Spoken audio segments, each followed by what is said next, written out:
Olá, pessoal. Quero dar as boas-vindas a você que está aqui em mais uma quinta-feira para estudarmos a história do cristianismo e para mais um conteúdo relacionado a essa temática. Hoje nós vamos falar da era conciliar, uma era decisiva na formulação da doutrina e da teologia cristã, principalmente da cristologia, que acontece na antiguidade. Naquela época ainda não havia o cânon do Novo Testamento, ainda estava engatinhando para acontecer. A igreja está sofrendo com interpretações consideradas equivocadas, e com isso a produção cristológica dos concílios antigos é decisiva para a formulação e o amadurecimento da teologia cristã. Aqui no canal eu tenho um curso completo sobre a história dos concílios, que eu falo não apenas dos concílios da antiguidade, como também falo da Idade Medieval, da Idade Moderna e dos concílios na Idade Contemporânea. Eu vou deixar na tela final esse link para você depois acompanhar, porque é bastante importante que você saiba disso.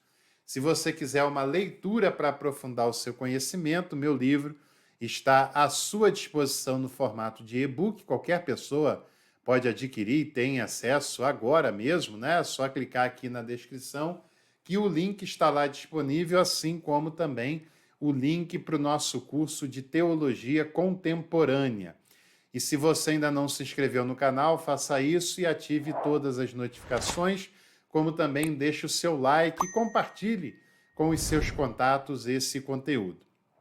O cristianismo, a partir do século IV, se aproximou do império, se aproxima do Estado com uma série de benefícios que é gerado pelo Constantino, né, a partir do ano 313, com o Edito de Milão, 325, com o Concílio de Nicéia, e dali não vai parar mais. E o cristianismo deixa de ser uma religião oprimida, minoritária, empobrecida, para se tornar uma religião protegida, favorecida, que vai ser patrocinada pelo Estado e vai se tornar a religião oficial do Império no ano 381, com o imperador Teodósio I.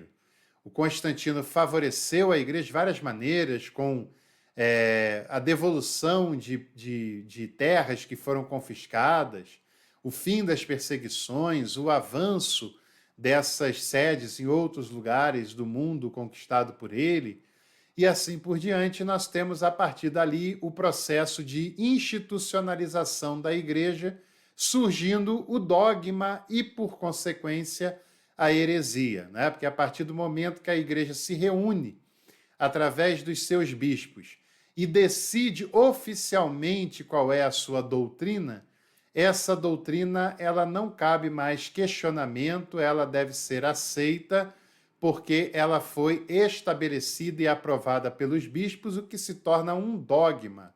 E o dogma ele é inquestionável.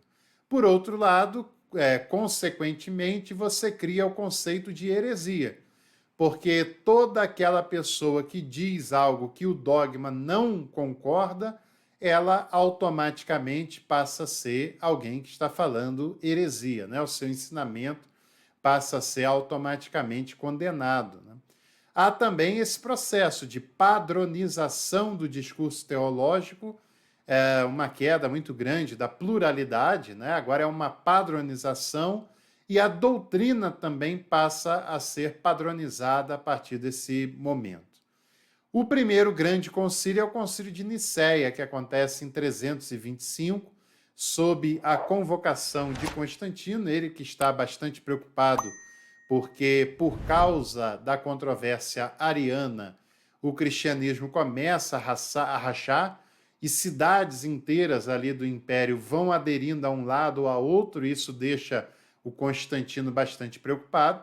Ele convoca o concílio para Nicéia, que era uma cidade de veraneio, né, dele, e teologicamente o concílio vai ser liderado pelo bispo Eusébio de Nicomédia, que vai ser também o biógrafo, né, de Constantino, o autor da História Eclesiástica.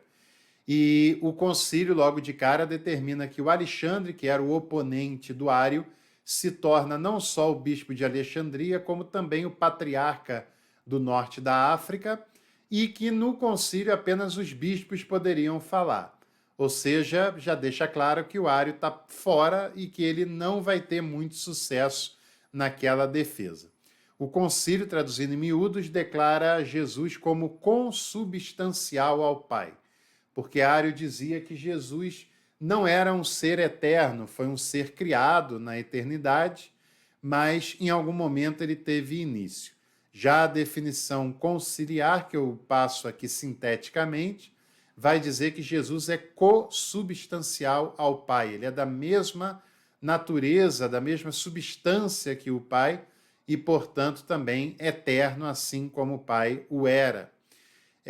Apenas, no final das contas, 2 bispos continuam declaradamente arianos e a definição de fé, o cânon, o credo canônico de Nicéia é assinado por ampla maioria.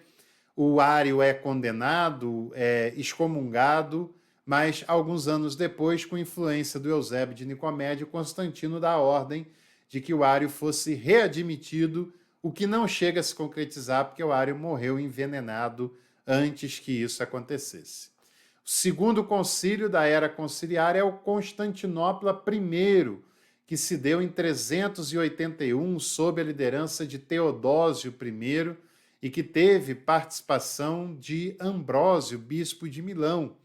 Esse concílio revisitou o credo canônico de Nicéia e o aprofundou, né? E criou e elaborou aquele credo de uma maneira mais aprofundada e mais consistente. Também é um concílio que conta com a participação de Gregório de Nissa e Gregório Nazianzo, que são 2 dos pais capadócios, né? Muito importante para a teologia antiga. Há a condenação do Apolinário, que defendia uma união entre as naturezas de Jesus como sendo algo improvável e impossível, e também as 2 naturezas de Cristo, a humana e a divina, são afirmadas pela primeira vez no concílio Constantinopla I de 381. Mais à frente nós teremos o concílio de Éfeso de 431, convocado por Teodósio II, que condena o pelagianismo, que era aquela ideia antiga de que o ser humano é capaz de viver sem pecar por sua própria decisão, sem depender do auxílio da graça, né? E também é condenado o nestorianismo, que era aquela ideia que não acredita numa unidade orgânica das naturezas de Jesus. Outro ponto também bastante salutar do concílio de Éfeso é a declaração de Maria como Theotokos, ou seja, Maria como mãe de Deus e não Maria Christotokos, como alguns pretendiam.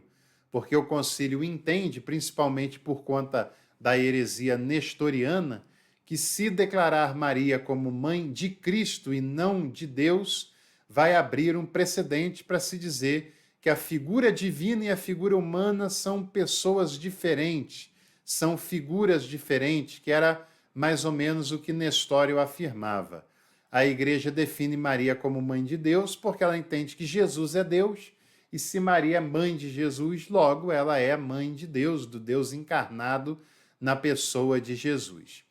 E por fim nós temos o concílio de Calcedônia, que se deu no ano 451, e são os 4 grandes concílios da antiguidade, os 4 grandes concílios cristológicos, né?